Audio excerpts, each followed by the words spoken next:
but it really feels good to have football back, to get settled into that rhythm of Sunday all day, and then Monday Night Football was great. Even though my Giants took an L last night, I'll be okay. We will move forward. No, you ain't going to be okay. We'll be okay. It's going to be okay. It's going to be a lot of L's. I'm not going to have you put that negative energy on me. Not right now. No, it's just going to be 6 a.m. in the morning. It's going to be a lot of L's, man. Stop just it. Buckle your seat. It was good, though. Football, it's good. That's all I can tell you. It's good to have it back. I'm glad that the Monday night doubleheader's over with, though, because I'm trying to watch that second game, man. It's late, man. Second game, it was like, jeez. And the only reason why my eyes kept opening and closing is because I kept hearing Louis Riddick's voice. And I was just like, I'll wake up, but it was one of those that was a tough watch. I kept hearing, call timeout. Call timeout. That's what I kept hearing. Let's get into that right away. So it's ironic.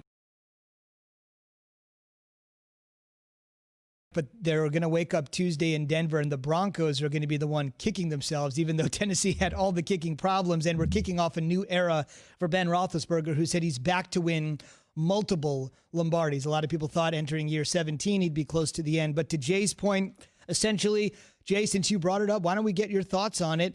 Tennessee driving down the field, down one, the Broncos with 3 timeouts in their pocket after the 2-minute warning, choosing not to use them. The craziest thing of all, with about 31 seconds to go, Derrick Henry took the ball down to the Broncos 12, and then it was Tennessee that called timeout. If someone's going to call timeout there, it wasn't Denver, it was Tennessee. They left him in their pockets, fellas, and it was too late. The Broncos had 17 seconds left when they got the ball back. They were down, but 17 seconds, 3 timeouts, not using them on defense. What are you going to do on offense? It makes no sense. Vic Fangio basically at the end of the day put his team in a bad situation.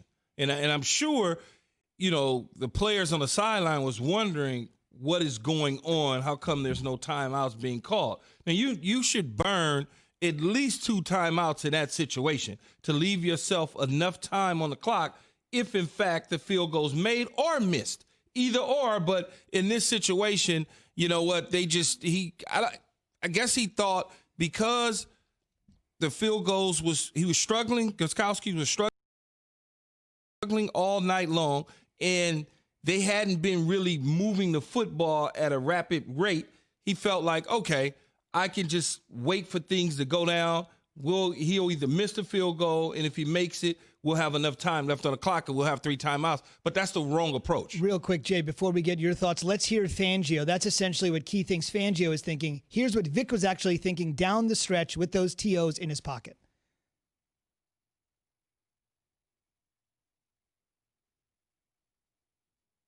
Oh, I guess we don't have it. He essentially said, look, you're right. Gostkowski missed 3 field goals and an extra point. He was having a rough night, Jay. Mm-hmm. And essentially he said, that's enough the sample size I needed to see. Go ahead, Jay. As I say, the difference between getting the ball back with a minute, if you actually utilize your timeouts as opposed to 17 seconds on the back end, how do you – I just don't understand. Key, you and I, we talk about this all the time. He has 33 years of coaching experience in the NFL. Dick. 33 years of coaching experience in the NFL. That was probably the worst clock management I've ever seen in the history of the NFL. Andy Reid it's inexcusable. Yeah. But that seat is hot, though, when you're sitting in it as a head coach opposed to as a defensive coordinator.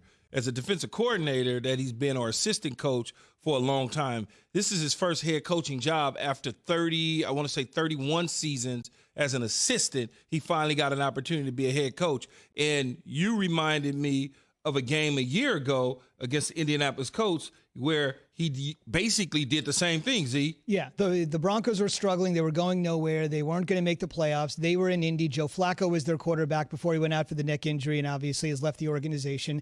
And essentially the Broncos, instead of going in for the points, trying to go for 6 late in the game, that again was just a moral victory. They weren't going anywhere. It was earlier in the season. They weren't eliminated from the playoffs, but they showed no signs of life. And Flacco, right after the game in the post-game press conference, essentially said to Vic Fangio, not directly to him, but through the media, fellas, what do we have to lose here? We're not a great team. We're building. Why don't we take chances? Why don't we take opportunities? And you yourself, Key, said when you played for a conservative, defensive-minded head coach, man, my stomach hurts. Frustrated as Flacco. Well, because defensive-minded coaches, you want them to have the head coaching job. Right. I don't want to take that away from them.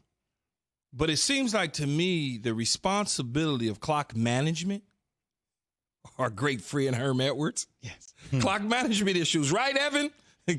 Rex Ryan, Todd Bowles, even Andy Reid. And They're great preseason coaches. 2019, Andy Reid. But Exactly. when you think about defensive-minded coaches, it's like I don't know, they think that the defense is always going to stop somebody, and they're going to get the ball back, and they can kick field goals to win games. They never want to push the envelope down the field to score points. It's always kick a field goal and play defense instead of just mashing. It's one of those deals where I'm like, man, I don't want to play for a defensive coach because they don't want to throw the ball. They want to run the ball. When you get in the red zone, they're afraid to throw it. They want to run it. Then they want to kick the field goal. They'd rather win 9-3 instead of 40-7. The 1-0 baseball game. Yeah, it's like, God.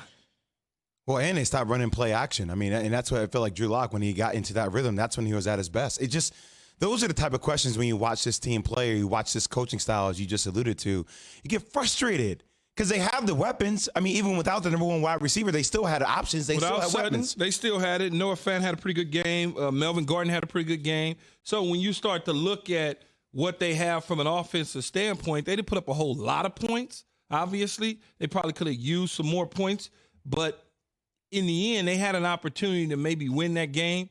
But walking away with timeouts in your pocket to the podium at the end of the game serves you nothing. And to Jay's point, not only did Courtland Sutton not play last night with the AC joint, you had Von Miller out for the season. If you watched the game last night, A.J. Bouye, he left the game early. Phillip Lindsay, undrafted free agent stud from the Denver area, he left Jerry the game Jeudy early. looked good, though. He really did. First-round pick. Good. The highest drafted Broncos receiver in the history of the franchise. He was drafted 15th overall. They had never drafted a wide receiver that high, and to Jay's point, he looked great. Really? Jay, never drafted anybody higher. They've had some great ones like the Three Amigos. You remember all those guys with Elway in the 80s. Anthony Miller. Absolutely. But he Some came great from ones. San Diego, I think. They've had some great ones. Rod Smith was undrafted. So all the great ones. McCaffrey came over, free agency. Yep. You would just think for Gostkowski, like a guy who actually is probably going to be in the Hall of Fame. Yes. You would think that as a head coach, if even if you did have way more experience as a DC, right? Yeah. You would say, hey, I'm probably, from a risk mitigation perspective, like I'm probably not going to bet that he's going to miss that one, even though he's missed a lot throughout the course of the game.